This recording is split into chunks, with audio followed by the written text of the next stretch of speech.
Well, here in Austin, we have a conflicted relationship with Chicago. Why? Well, because we have many people here with big shoulders and so forth. But, you know, and we got a lot of sand and a berg. Oh, jeez. Oh, bad punning. Yeah. And that's the school you went to. And I went to Carl Sandburg High School. Oh, you gotta love that, you know. Well, that must be the intro I'm supposed to give for Janet from Chicago. Awesome. My pleasure. It's not, I'm sorry, I'm a Chicago native. Hi there. I'm gonna make this a little bit taller for me. Us tall folks in Chicago. Hi, I thought I would share with you, this is the standing place. Get the microphone working, thank you. Is it all working? Yay, finally. Hi.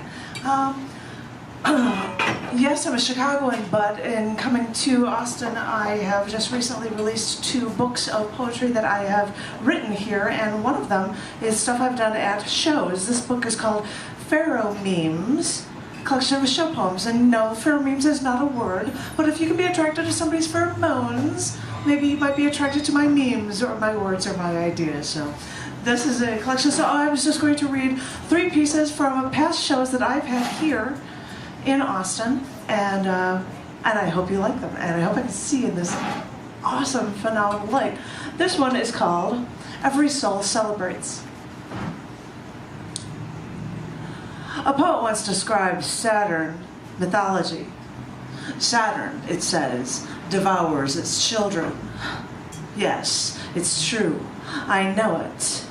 But I never paid attention to that mythology. I love a gas giant planet with moons like our Earth in its creation. A celestial giant with some moons that could actually come together and form a beautiful nebulous ring sheet around the planet. Because even though science isn't mythology, it is truly beautiful. I've always thought that. Until I heard about the stories of Saturnalia, where when you think of a celebration, you might think of, like, say, Mardi Gras or New Year's ball dropping in New York City, or you might even think of the decadence of Brazil's Carnival. But none of those match in the chance for people to get together, from rich to slaves, and be treated as equals, to celebrate the crops and share the abundance all of the year. Because during Saturnalia, an ancient Roman festival honored Saturn, a deity of God, a god of agriculture, liberty, and time. So it only seemed fitting at this annual celebration that during the dinner time, all slaves would be served first. And they would be sitting at the head of the table like they were the masters of the evening. It was a time for celebrating prosperity and after the crops were good. And because Saturnalia was a holiday, businesses and government's offices were all closed, so no wars could be declared. On this day, Roman poet Catullus called Saturnalia the best of days, and the Augustan poet Horace called this supreme and decadent liberty a December liberty, a leisure free of grievances and grievous ambitions. And at the end of the year, as it always approaches, isn't that what we're all looking for? We've worked for so long, we've accomplished so much. Maybe now we should remind ourselves that sometimes we have to stop it up and switch it up a bit. Because if Saturn rules agriculture, liberation, and time, let's take this time to liberate ourselves and celebrate our fortunes in the future with each and every soul that we see.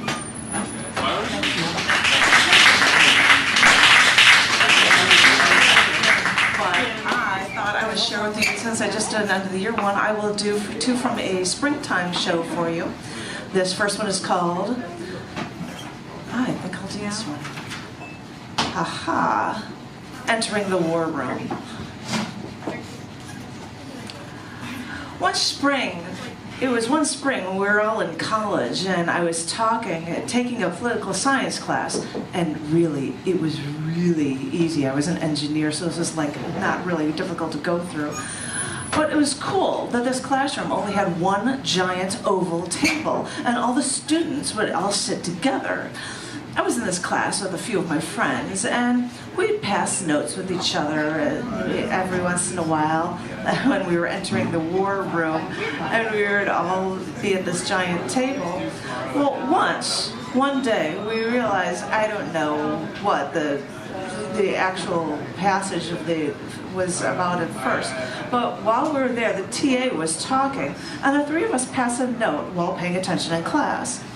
And after the bell rang, this elective, the TA asked the three of us to actually stay.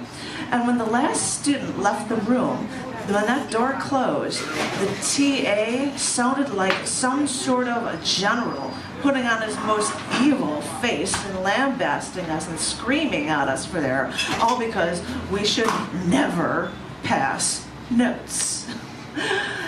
Well, it was like this. We can't actually be this way in his class, and we rushed. And as the students were able to go, everybody else was rushing to get their books into their bags and rush out the door out of that war room. But me, I took my time. I deliberately placed my books into my bag one at a time. Took time zipping up my bag and putting a bag over my shoulders long enough for my friends that they'd all be already gone, long gone. And I just started to walk to the door, and I just said to the TA, while he was still fuming, I just said, "Have a nice day." And then I walked out the door.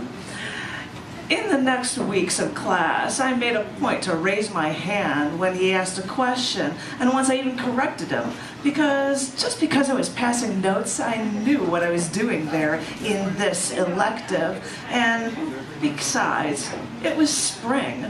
I could handle the war room and still enjoy the beautiful spring days. Thank you. More that talks about springtime stuff for you, and thank you very much for listening. This one is called Job That Only Pays the Bills.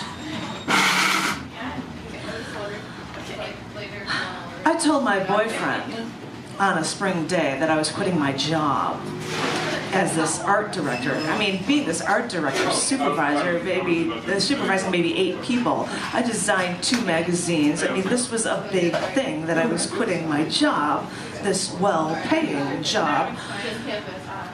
But it only paid the bills and didn't make me happy. So when the big day came, I opened the window to my 32-story corner office, and I asked my supervisor to come into my office. And that was when the wind whistled and tunneled through the loop in Chicago on these downtown streets. And it was always a breathtaking view, seeing skyscrapers in the spring. But my supervisor sat down at my desk. Just before I could break the news, though, there was a knock at my door. When I said to come in, the secretary walked in with a dozen roses in a vase. It was delivered to me. I said, "Thank you," and she closed the door, and then I looked at my supervisor. But looking at the roses, he already knew the news. I didn't know I'd get roses. It was kind of like a way to kind of blew my chance of actually telling my supervisor that I was quitting a job. But it was kind of cool to get roses on a spring day for putting in my 2-week notice. And at the same time, I couldn't think of a better reason to get roses. It was like icing on my liberation cake. Thank you, thank you, thank you. Thank you.